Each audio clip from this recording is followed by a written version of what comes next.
I never thought I'd be telling this story. My wife was handcuffed and thrown into the back of an SUV, all because she organized a petition against our HOA's sudden 300% fee increase. The men wearing community compliance vests claimed she was inciting unrest, but when one of them answered his phone, his face went pale. Why was the governor himself calling about my wife? We'd lived peacefully in Oakwood Hills for 15 years. It was a quiet suburban community where neighbors used to look out for each other. That all changed last year when Richard Thorne moved in. A former Wall Street executive with slicked-back hair and designer suits, he quickly maneuvered his way onto our HOA board. "I'll improve property values and modernize this aging community," he promised at every meeting. The older residents, in particular, ate it up. Who doesn't want their home value to increase? Within 3 months, he was elected HOA president. That's when things got strange. Elected board members started resigning, citing personal reasons or health concerns. Each time, Thorne appointed a replacement, always someone who had recently moved into the community and always someone who never questioned his decisions. My wife, Eleanor, a former accountant with a reputation as a respected community organizer, noticed the pattern immediately. "Something's not right about these new board members," she told me one night. "They vote in lockstep with Thorne on everything." The first warning signs appeared when the quarterly financial reports became vague one-page summaries instead of detailed statements. Then came the executive sessions where homeowners were asked to leave while the board discussed sensitive matters. "They can't do that," Eleanor said, highlighting a passage in the HOA bylaws. "Financial decisions must be made in open meetings." But when she raised concerns at the next meeting, Thorne cut her microphone. "We have professional expertise you lack," he said with a condescending smile. "Trust us to handle the complex financial decisions." Little did we know that within 6 months, our peaceful community would be transformed into a surveillance state, with neighbors afraid to speak up and community compliance officers monitoring our every move. And my wife, Eleanor, would be at the center of the storm that finally brought the whole corrupt system crashing down. The certified letter arrived on a Tuesday morning. I remember because Eleanor was making coffee when I brought in the mail. The HOA logo was stamped on the envelope, and inside was a notice that dropped like a bomb in our kitchen.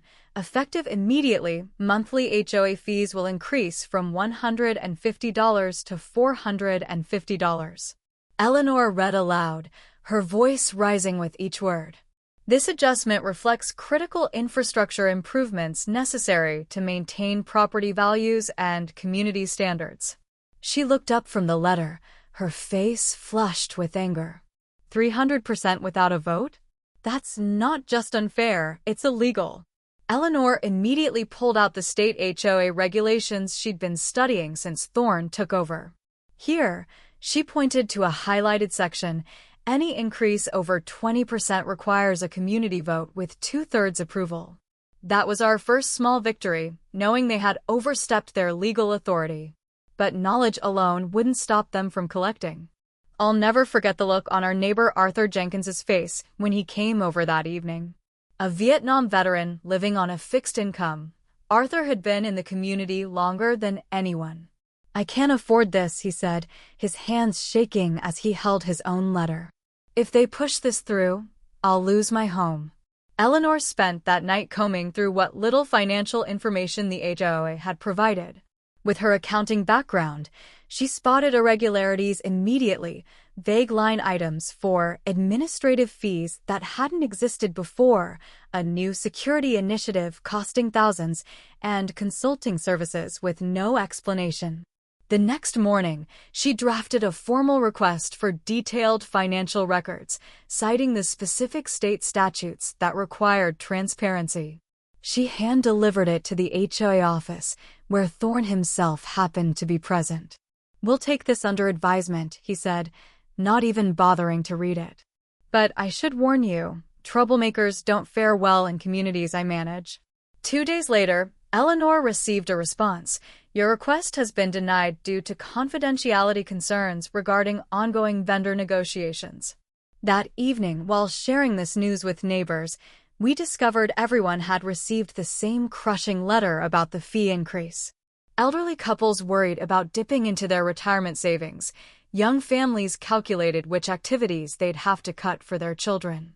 "This isn't about infrastructure," Eleanor told the small group gathered in our living room. "This is a cash grab, and they're counting on our silence." As an accountant, Eleanor knew the numbers didn't add up. Our community had over 300 homes. An increase of $300 per month per household meant over $90,000 in additional monthly revenue, more than $1 million annually. "Where is this money really going?" she asked. "And why the rush to implement without a vote?" Later that night, Eleanor made a decision that would change everything. "I'm going to organize a petition," she told me. "If enough homeowners stand together, they can't ignore us." I supported her completely, but also worried. Thorne didn't strike me as someone who backed down easily. "Neither am I," she replied with determination. "If he wants a fight, he'll get one." Little did we know then just how dangerous that fight would become, or that it would eventually attract the attention of the highest levels of state government.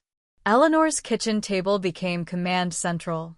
She invited the most vocal neighbors over that weekend, armed with copies of the HOA bylaws, state regulations, and a draft petition she'd carefully worded. "We're not just challenging the fee increase," she explained, spreading out documents across our dining table. "We're demanding full financial transparency and a return to democratic governance." Her research had uncovered a critical legal requirement. Any HOA fee increase exceeding 20% required not just a vote, but detailed financial justification and 60 days' notice. Thorne had violated all three provisions. The petition was simple but powerful. We, the undersigned homeowners of Oakwood Hills, demand 1. Immediate suspension of the fee increase pending community vote. 2. Complete financial disclosure for the past 2 years. 3. A special election to confirm or replace current board members. With 10 neighbors committed to helping, they divided the community into sections. Eleanor created a tracking spreadsheet to ensure every home was contacted. This was 3 weeks after receiving the fee increase notice, enough time for the community's initial shock to turn into collective outrage. The intimidation began almost immediately. As Eleanor and her volunteers went door to door, a black SUV with tinted windows followed slowly behind them. Men in polo shirts with community security embroidered on them took photographs of houses where residents signed the petition. "They're trying to scare people," Eleanor told me that evening. But instead of deterring her, it strengthened her resolve. On the third day of canvassing, something unexpected happened. Beatrice Collins, who had resigned from the board 2 months earlier, invited Eleanor inside her home. With curtains drawn, Beatrice revealed why she'd really left the board. "Thorne threatened to find violations on my property if I didn't vote his way," she whispered, glancing nervously toward her windows. "He has connections with contractors who get all the HOA business. They're overcharging for services and splitting the difference." This was the smoking gun Eleanor needed. Beatrice agreed to provide written testimony, but begged Eleanor not to reveal her as the source until they had enough support. Despite the intimidation tactics, homeowners responded enthusiastically to the petition.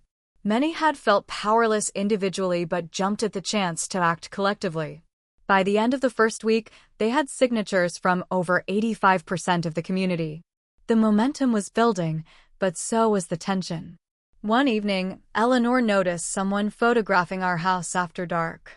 When she flipped on the porch light, a car quickly drove away.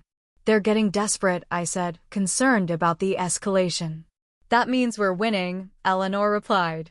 She called an emergency community meeting for the following Saturday at the neighborhood park, neutral territory since Thorne had denied them use of the community center. The night before the meeting, we discovered all the petition signs in front yards had been removed. In their place were warning notices, unauthorized signage in violation of community standards. Eleanor stayed up late printing new materials and preparing her presentation. "Tomorrow, we take back our community," she said with quiet determination as she packed up her documents. "In the morning, I had no idea that in just a few hours, I would be watching my wife being handcuffed and detained by men with no legal authority, or that their actions would set in motion a chain of events that would reach the governor's office." The community compliance officers appeared the day after the petition reached 200 signatures. They wore tactical vests with HOA Police patches and carried clipboards and cameras. No one had authorized the security force. They simply showed up and began patrolling the neighborhood. "By what authority are you operating?" Eleanor challenged one officer who was photographing a neighbor's yard. "HOA Board Executive Directive," he replied, not bothering to make eye contact. New security protocols.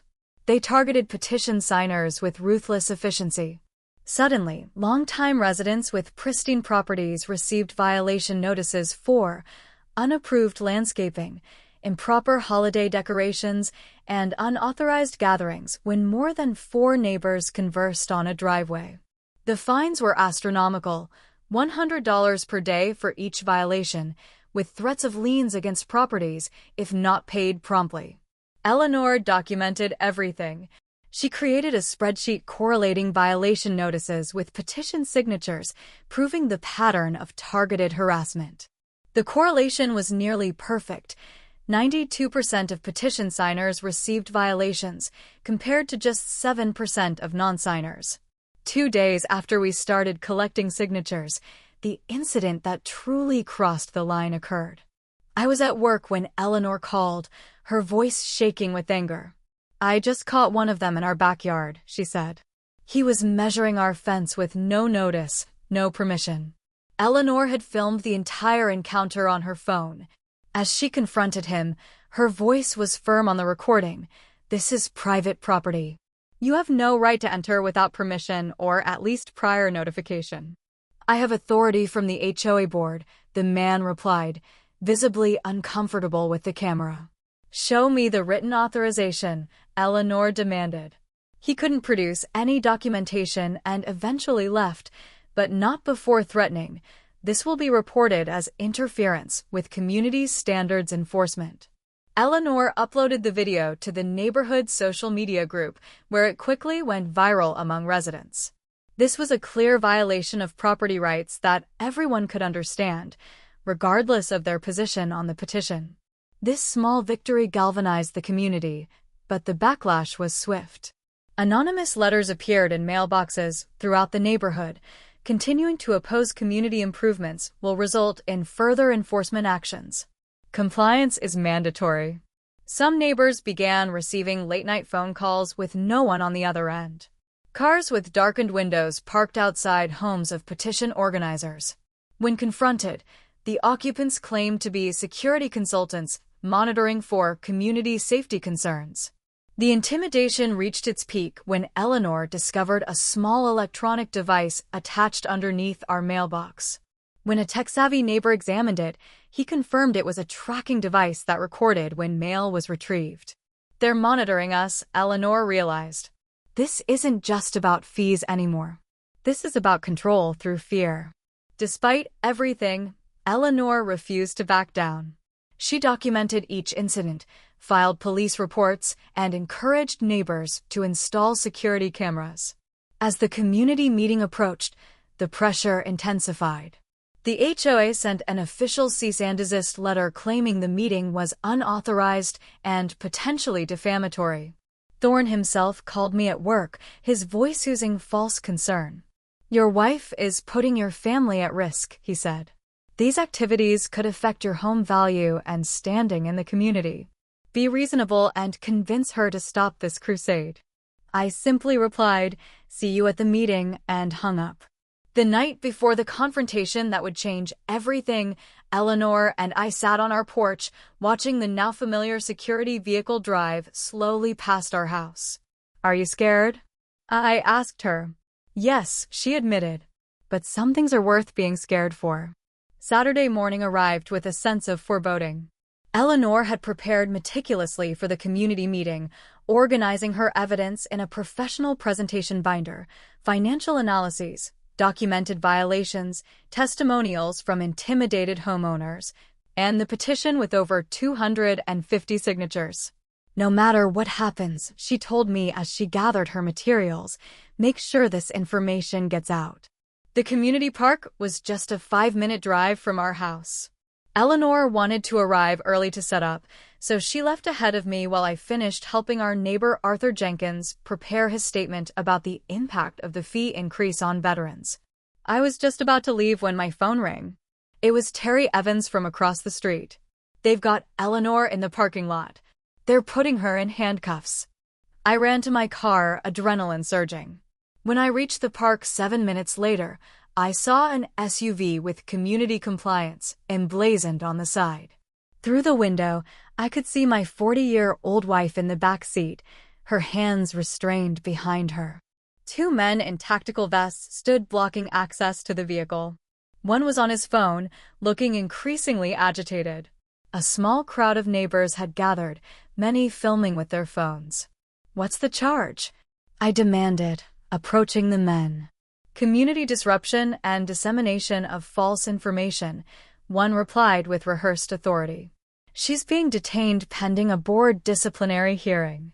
"You have no legal right to detain anyone," I countered, trying to stay calm. "You're not law enforcement."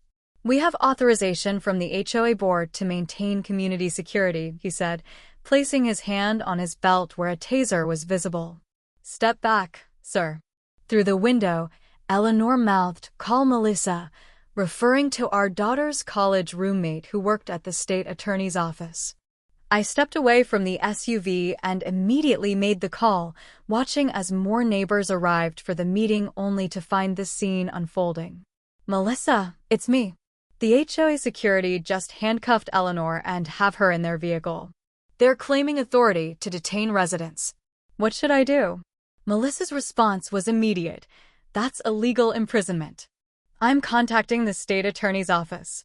"Stall them. They cannot legally take her anywhere." As I returned to the scene, 16-year-old Dylan Reed from 2 doors down was already live-streaming the entire incident, capturing the moment when one of the officers tried to block his camera. "First Amendment," Dylan shouted, continuing to film. Public space. The crowd had grown to at least 30 people, many shouting for Eleanor's release. The officers looked increasingly uncomfortable, caught between their instructions and the growing public scrutiny. Then came the moment that changed everything. The phone of the lead officer rang. He checked the screen, and his expression transformed from smug authority to shock.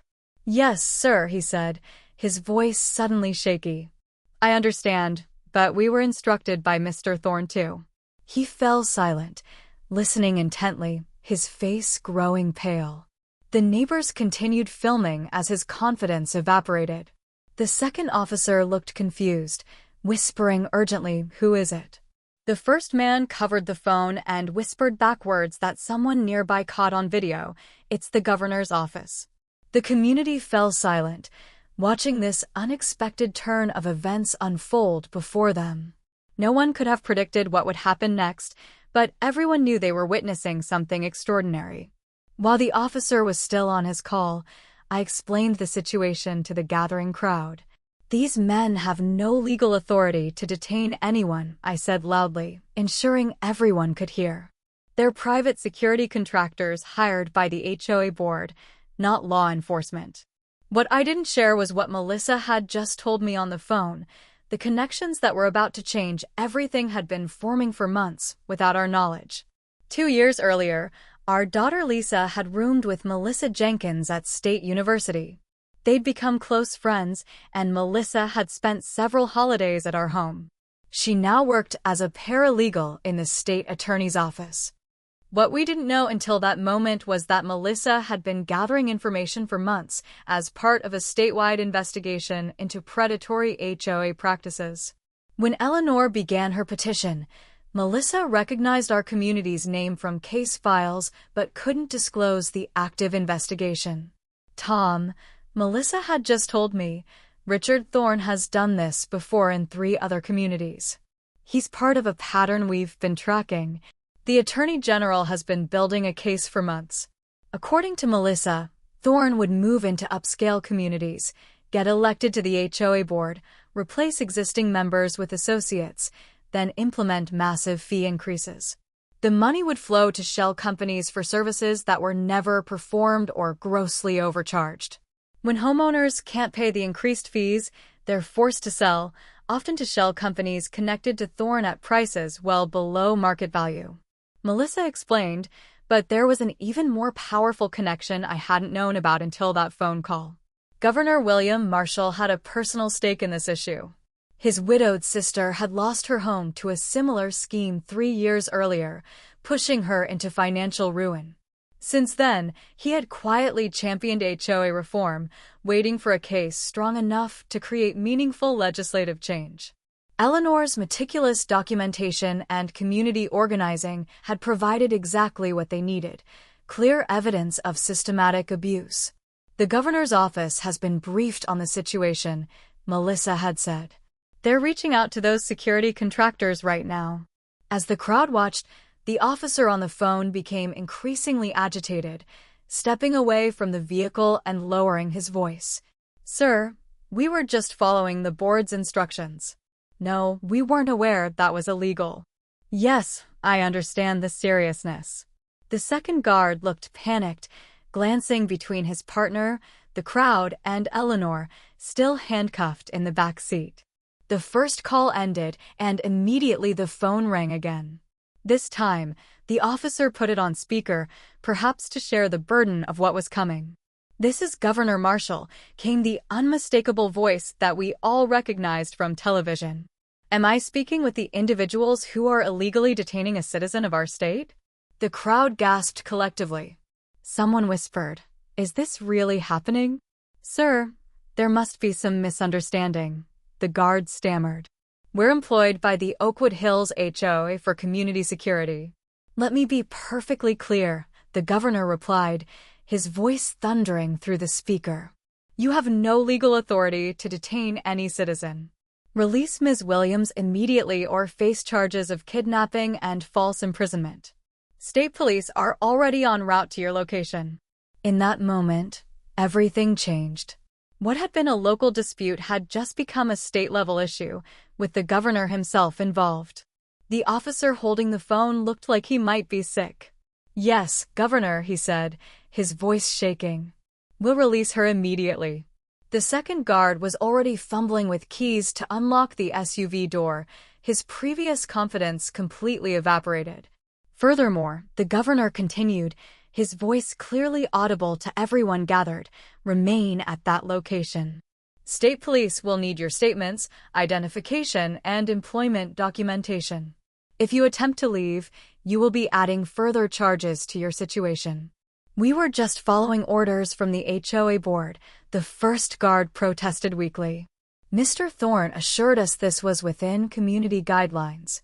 "Impersonating law enforcement is a felony in this state," the governor replied, "as is unlawful detention. Following orders is not a defense. Now, put Mrs. Williams on the phone." The guard quickly opened the SUV door and helped Eleanor out, his hands trembling as he removed the handcuffs. He handed her the phone with an expression of utter defeat. "Mrs. Williams, this is Governor Marshall," the voice said as Eleanor put the phone to her ear. "Are you all right?" "Yes, Governor," Eleanor replied, rubbing her wrists. "Thank you for your intervention. Your daughter's roommate Melissa has briefed me on your situation. The documentation you've gathered is exactly what we've needed to move forward with our investigation into HOA abuses. State police will be there shortly to take your statement and ensure your safety." Eleanor looked stunned. "I had no idea this went beyond our community. This is happening across the state," the governor explained, "but few have had the courage to stand up and document it as thoroughly as you have. Hold the line, Mrs. Williams. Help is on the way." As if on cue, 3 state police cruisers pulled into the parking lot, lights flashing. Behind them came an unmarked black SUV with government plates. The crowd parted as uniformed officers approached. The community compliance officers immediately raised their hands, their bravado completely gone. "Which ones detained the woman?" asked the lead officer. Multiple neighbors pointed to the two guards, who were now trying to explain that they were just doing their job as the officers handcuffed the two men, reading them their actual legal rights. A woman in a business suit emerged from the unmarked vehicle. She approached Eleanor and introduced herself. "Mrs. Williams, I'm Carolyn Vance, Deputy Attorney General. We've been building a case against Richard Thorne for months. Your evidence could be the key to shutting down his entire operation." Eleanor stood tall despite the ordeal. "Everything I've gathered is in that binder," she said, pointing to her materials that had been confiscated. "Financial analyses, violation patterns, witness statements, it's all there." As an officer retrieved the binder, we heard a commotion at the entrance to the parking lot. Richard Thorne had arrived in his luxury car, stopping short at the site of state police. When he spotted Eleanor talking with the Deputy Attorney General, his face contorted with rage. He tried to turn his car around, but a police cruiser quickly blocked his exit. "Richard Thorne," Carolyn Vance called out. "Step out of the vehicle, sir. We have some questions regarding your HOA operations." As Thorne was escorted to a police cruiser, neighbors began to applaud. Some were crying with relief, others were filming everything on their phones. "This doesn't end here," Carolyn told Eleanor. "We'll need your help to make sure this never happens to another community." Eleanor nodded firmly. "Whatever you need." The officer who had retrieved Eleanor's binder handed it to Carolyn, who flipped through it with growing appreciation. "This is remarkable work," she said. "You've basically done our investigation for us." The crowd had grown as word spread through the neighborhood. Everyone wanted to know what was happening and what it meant for their community.